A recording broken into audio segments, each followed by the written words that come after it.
Vande Bharat express এখন ভ্রমণ পিয়াসী মানুষের কাছে এটি একটি বহু চর্চিত নাম। সবারই ইচ্ছা নতুন প্রজন্মের এই ট্রেনটিতে চড়ে নিজের গন্তব্যস্থানে পৌঁছানো। আমরাও সপরিবারে গত 25শে জুন 2023 তারিখে চড়ে বসলাম হাওড়া পুরী বন্দে ভারত এক্সপ্রেস। হঠাৎ করে পুরী যাওয়ার ঠিক হলো, তাই অন্য কোনো ট্রেনের টিকিট না পেলেও বন্দে ভারত এক্সপ্রেসে পেয়ে গেলাম। ভালোই হলো, মনের স্বাদটাও মিটিয়ে নেওয়া গেল। এই ট্রেনটির প্রধান বিশেষত্ব হলো সাধারণ ইএমইউ বা লোকাল ট্রেনের মতো এই ট্রেনটিরও আলাদা করে ইঞ্জিন লাগানোর দরকার হয় না এবং দুদিকেই ড্রাইভারের কেবিন আছে। আর আপনারা সকলেই জানেন যে এই ট্রেনটির সামনের দিকটা কিছুটা ছুঁচালো ধরনের, তার কারণ এটা বায়ুগতীয়, অর্থাৎ এটা উচ্চ গতিতে বায়ুর ঘর্ষণ এড়াতে পারে। মাঝখানের দুটি কোচে প্রথম শ্রেণীর কামরা রয়েছে, যাকে বলে এক্সিকিউটিভ চেয়ার কার, যার প্রত্যেকটিতে 52টি করে আসন রয়েছে। বাকি সাধারণ চেয়ার কারগুলিতে 78টা করে আসন আছে। প্রত্যেক কোচের চেসিসের দৈর্ঘ্য 23 মিটার আর ট্রেনের বহিঃকাঠামো মরিচাবিহীন ইস্পাত দিয়ে তৈরি। উভয় প্রান্তের কোচগুলি মোটরাইজড করা, যাতে করে ক্ষমতার সমবন্টন এবং দ্রুত ত্বরণ ও মন্দন সম্ভব হয়। কোচগুলো পরস্পরের সঙ্গে যুক্ত এবং সম্পূর্ণভাবে সিল করা, যাতে করে কোচগুলোর মধ্যে সহজে যাতায়াত করা যায় এবং আওয়াজ কম হয়। ট্রেনে আছে জিপিএস ভিত্তিক যাত্রী তথ্য ব্যবস্থা, bio vacuum toilet, executive chair কারে ঘূর্ণায়মান আসন যা যাত্রার অভিমুখে ঘোরানো যায় এবং রিজেনারেটিভ ব্রেকিং ব্যবস্থা আছে। আপনার যদি পিছন দিকে যেদিকে ট্রেন যাচ্ছে তার উল্টো দিকে মুখ করে বসতে অসুবিধা হয়, এক্সিকিউটিভ চেয়ার কারে আপনি চেয়ারটাকে ঘুরিয়ে ট্রেন যেদিকে যাচ্ছে সেদিকে করে নিতে পারেন, এরকম ব্যবস্থা। এছাড়া রয়েছে onboard wifi, CCTV camera, LCD display, তাতে পরবর্তী স্টেশনের নাম, গতিবেগ ইত্যাদি দেখা যায়। মেট্রো রেলের মতো এখানে ট্রেন ছাড়ার আগে প্রধান দরজাগুলো বন্ধ হয়ে যায় আর পরবর্তী স্টেশনে ট্রেন থামার পরে অটোমেটিক দরজা খুলে যায়। কামরার ভেতরের দরজাগুলিও সেন্সার বেসিস কাজ করে, অর্থাৎ আপনি দরজার সামনে গেলেই অটোমেটিক দরজা খুলে যাবে, আবার আপনি ভিতরে ঢুকলে বা বাইরে বেরোলে দরজা বন্ধ হয়ে যাবে। প্রতিটা সিটের সাথে আছে মোবাইল চার্জিং পয়েন্ট, সেখানে প্লাগ পয়েন্ট আর ইউএসবি পোর্ট দুটোই আছে, অর্থাৎ আপনি অ্যাডাপ্টার ছাড়াও শুধু কেবলের মাধ্যমেও মোবাইলের চার্জ দিতে পারবেন। খাওয়া দাওয়া বা খাবার দাবার রাজধানী শতাব্দীর মতোই। এইসব অত্যাধুনিক কিছু বিষয় ছাড়া শতাব্দী এক্সপ্রেসের সাথে কিছু বিশেষ পার্থক্য দেখলাম না। আমি আমার পেশাগত কারণে প্রতি সপ্তাহে 2বার হাওড়া রাঁচি শতাব্দী এক্সপ্রেসে যাতায়াত করি, তাই আহামরি কিছু মনে হয়নি। তবে এটা নতুন ট্রেন, ঝাঁ চকচকে থাকবেই। আর হ্যাঁ, একটা জিনিস দেখলাম, কোনো সাহায্য লাগলে এখানে আপনি একটা বোতাম টিপে ট্রেনের যাত্রী পরিষেবার কন্ট্রোল রুমে কথা বলতে পারবেন। যেমন আমরা যেদিন যাচ্ছিলাম সেদিন ছিল বৃষ্টির দিন, এসির টেম্পারেচারটা যথেষ্ট কমানো ছিল, তাই বেশ ঠান্ডা লাগছিল। বাথরুমের পাশেই আছে একটা বক্স, সেখানে বটন প্রেস করলেই অপর দিক থেকে কী সাহায্য চাই জানতে চান এবং কোচ নাম্বার জেনে নিয়ে টেম্পারেচার কিছুটা বাড়িয়ে দেন। এটা ট্রেনের মধ্যে ইন্টারকাম সিস্টেম বলা যায়। যাই হোক, ট্রেন চলল দুরন্ত গতিতে।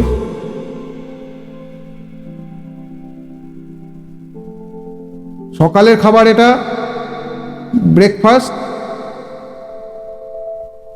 অমলেট, ব্রেড, তারপরে এই চা বিস্কুট দিয়েছে।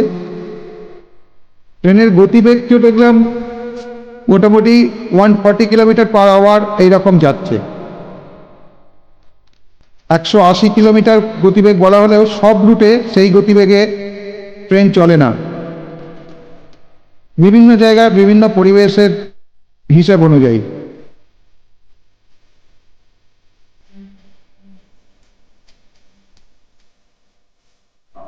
হাওড়ার পরে ফার্স্ট স্টপেজ খড়গপুর।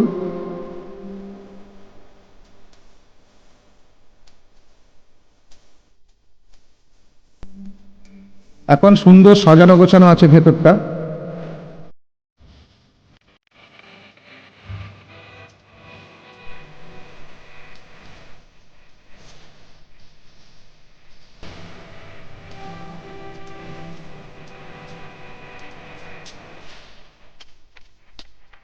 এখানে লক্ষ্য করেন পরবর্তী স্টেশন দেখাচ্ছে ডিসপ্লেতে।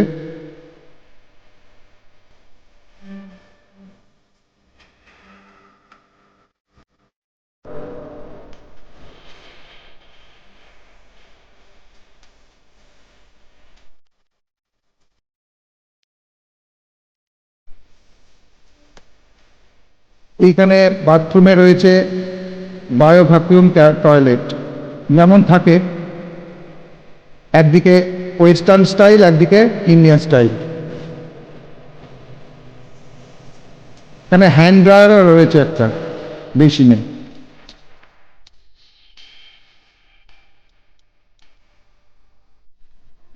ড্রাইভারি ক্যাবিনেটে ঢুকতে পারেনি, বাইরে থেকে কিছুটা ভিডিও নেওয়া হয়েছে রিকোয়েস্ট করে।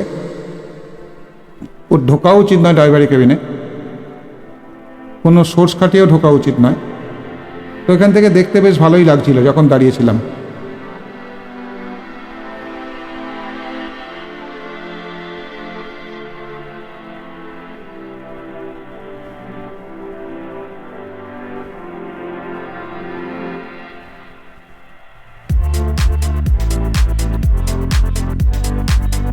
মোটামুটি যেরকম দেখতে পাচ্ছেন এইরকম গতিতেই ট্রেন ছুটেছে।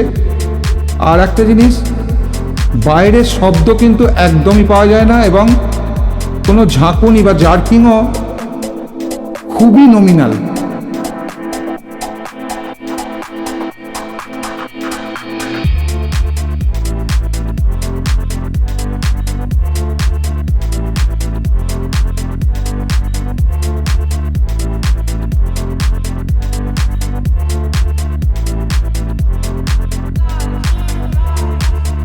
এখানে একটা জিনিস খেয়াল করবেন, কিছু সিটের রং লাল আছে আর কিছু সিটের রং নীল আছে। এই যে নীল রঙের সিটগুলো, এগুলো কিন্তু নর্মাল চেয়ার কার, সিসি যেটা বলে। আর ইসি বা এক্সিকিউটিভ চেয়ার কার, সেগুলো সিটের কালারটা হচ্ছে লাল।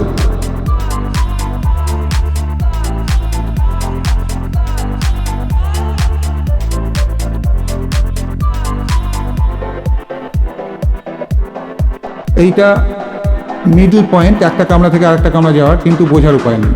এই অটোমেটিক দরজা বন্ধ হয়ে গেল, আবার খুললো। এই যে ছেলেটি চলে গেল, ওইখানটা হচ্ছে মিডল পয়েন্ট। এই সেই অভিশপ্ত জায়গা, করমণ্ডল এক্সপ্রেসের অ্যাক্সিডেন্ট পয়েন্ট। এখানে দেখলাম কিরমভাবে ছড়িয়ে ছিটিয়ে কামরাগুলো পড়ে আছে, আর বৃষ্টির জন্য সম্ভবত ত্রিপল দিয়ে ঢেকে দেওয়া হয়েছে। এখানে ট্রেনটা বেশ স্লো হয়ে গিয়েছিল।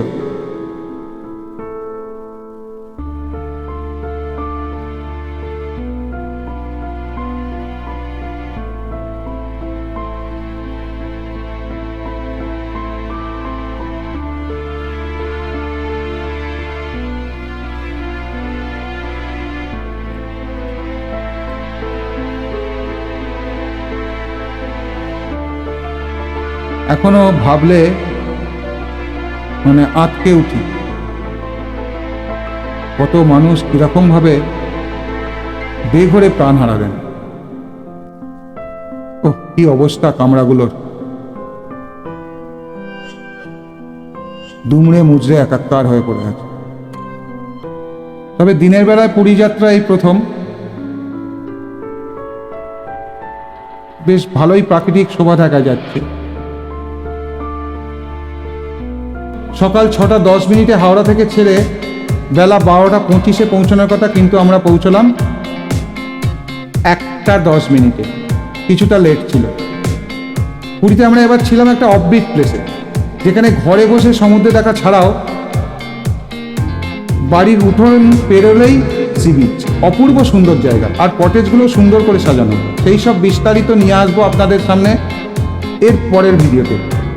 চ্যানেলটি যদি এখনও সাবস্ক্রাইব না করে থাকেন তাহলে এখনই সাবস্ক্রাইব করুন, আর লাইক শেয়ার করতে ভুলবেন না কিন্তু। ভালো থাকবেন, নমস্কার।